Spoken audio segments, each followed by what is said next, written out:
بسم الله الرحمن الرحیم. دا د 22مې سپارې دریم درس دی او د سبا سوره چې 40مه سوره ده 12 آیت نه تر 30 آیت ورسره ولولئ چې بهتره په ترجمه پوه شئ. اعوذ بالله من الشیطان الرجیم. ورواحها مفهوم دی او ماښام د هغه. وجفان كالجواب مفهوم دی چې او لوی لګنونه په شان د تالاو.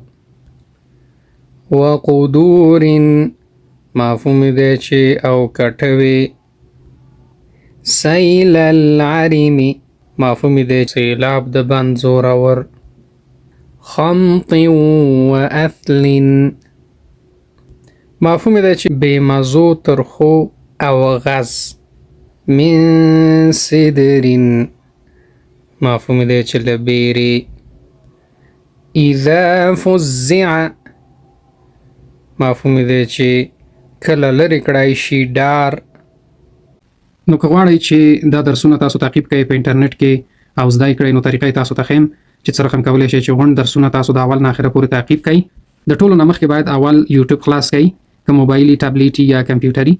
دغسې تاسو ته به دغسې سرچ بار د یوټیوب ظاهر شي، نو دې ځای کې به تاسو دغه قسمت کې ولیکئ چې 2 ټي وي، فاصله به ورکئ ټي وي، نو بیا به سرچ کړئ 2 ټي وي چې ولیکل سرچ نه بعد دغه تاسو ګورئ، زه به تاسو ته رقم دا به تاسو سلیکټ کړئ، دا به تاسو اوکې کړئ. صحیح ده، دا هم چې اوکې که 2 ټي وي چینل تاسو ته خلاص شو. نو مهمترین بخش چې دی دغه دی سبسکرایب. د سبسکرایب بټن له فشار ورکړئ چې سبسکرایب شي. دغه دی سبسکرایب. دا اوس سبسکرایب شو. بعد د دې نه چې دا سبسکرایب هم که نو دا ډیر مهم ځکه دی سبسکرایب چې تاسو ته به همیشه د دې معلومات راځي. کومه ویډیو چې د درس باره کې راځي نو تاسو ته حتما معلومات راځي چې نوې ویډیو راغلې، تاسو کولی شئ خپل درسونه تعقیب کړئ. نو دې نه بعد به موږ پلی لیست سلیکټ کړو. پلی لیست هم چې انتخاب کړئ کې غونډ درسونه دي. پلی لیستونو کې غونډې سپارې شته، مثلا 14مه سپاره شوه، 15مه شوه، 14مه شوه، هره سپاره مثلا اول پورې 4مه سپاره شوه، دا د اول جز اول سپاره. نو په تاسو مثلا 11مه سپاره به زه انتخاب کوم. اوس دې کې چې دي دا درسونه دي، مثلا هر درس چې تاسو پکاري، مثلا دویم درس دی، مثال دا دویم درس دی. اعوذ بالله من الشیطان الرجیم. دا د 11مه سپاره دویم درس دی او د سورة التوبه چې 9. نو دا طریقه ده چې تاسو کولی شئ چې په اسانه طریقې سره دا درسونه پیدا کړئ او ادامه ورته ورکړئ. بسم الله الرحمن الرحیم. دا د 22مې سپارې دریم درس دی او د سبا سوره چې 40مه سوره ده 12 آیت نه تر 30 آیت ورسره ولولئ چې بهتره په ترجمه پوه شئ. اعوذ بالله من الشیطان الرجیم. ورواحها مفهوم دی او ماښام د هغه. وجفان كالجواب مفهوم دی چې او لوی لګنونه په شان د تالاو. وقدور مفهوم دی چې او کټوي. سیل العرم مفهوم دی سیلاب د بند زورور. خمط واثل مفهوم دی چې بېمزو ترخو او غز.